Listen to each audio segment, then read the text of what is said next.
Hello mga kawiti. Nangitim na din eh. At ang galing sa club at alam kong magliligalig na naman kayo. Kain kami dito. Nag-breakfast muna kami tapos ano na kami. Ano ba yun? Ang gagawin na natin? Ay! Mag-iimpake na po kami. Ba may mga garnish? What's up? So, mag-impake na kami. Babalik na kami sa realidad ng buhay. Kuba-kuba na pagtatrabaho. Tapos yan, kakain na. Mag-order kami. Ba't kami mga damo-damo pa siya? Wow. Ito mga kawiti. Oh.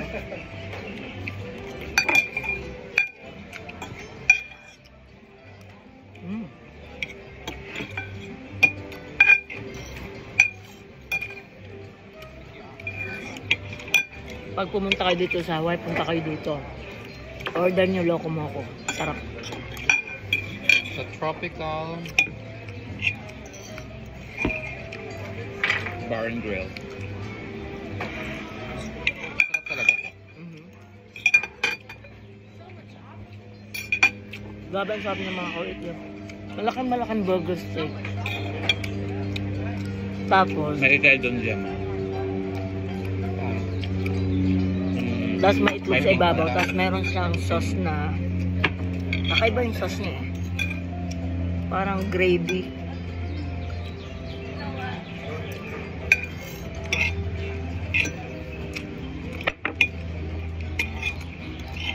Tapos mamimili ka ng itlog kung ano gusto ng luto ng itlog. Si Jessie, scrambled egg. Akin over easy. Kaya fried. Sunny side up. Sunny side up. Ayaw ko kasi ng runny yolk. Ayaw ko ng malasado. Ano ang gusto ko? Ako doon. Nalalansahan ako eh.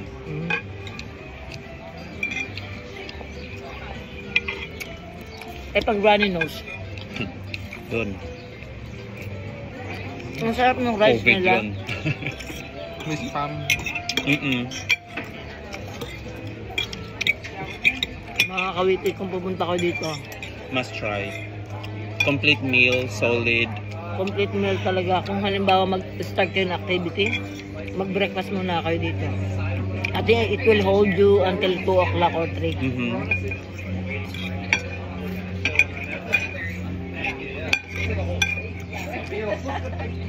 Guys, you're okay? Yeah, We're good, Okay, thank you.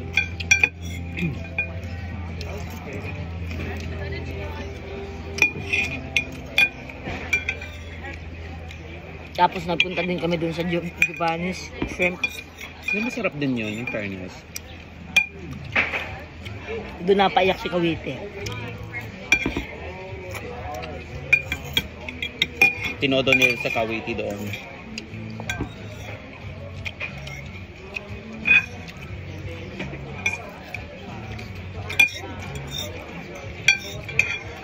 Ang sarap mga Kawite. Oh my God.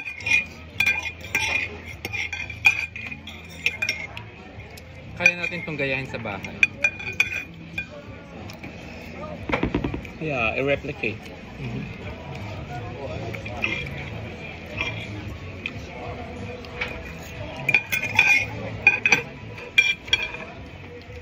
Ano yung sauce na yun?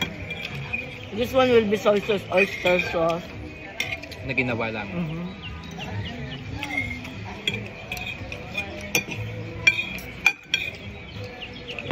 Malaking burger patty lang to. Salt and pepper lang yan.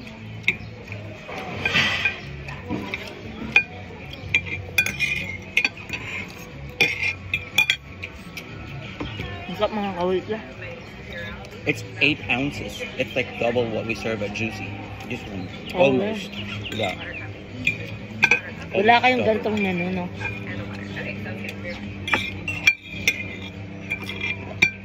Gutom na gutom mga bakla. Ang beses mo kumain. Usually akong pinakamabilis sa inyo. Ay, masipag pala si Itay. Nakatatlo ka agad eh. Tingnan mo, Chama. ko na siya. Yun, no? Lalaki doon.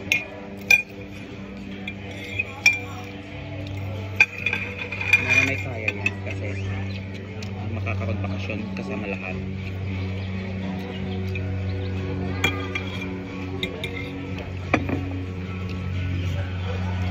Siguro kung pupunta kayo dito for 3 nights, 1 bedroom, dalawa lang kayo. Para talagang maalwan na maalwan kayo, na-enjoy nyo. Mga tig $3,000 kayo na. Ano? Siguro. $2,500 to $3,000. Including ticket and hotel.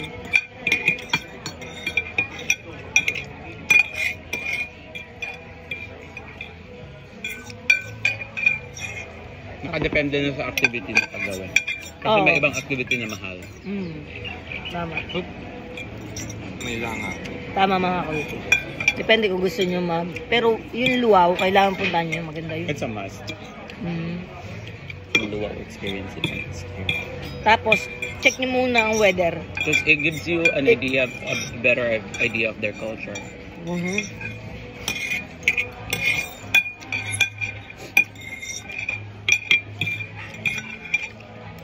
Tapos mag-rent kayo ng sasakyan.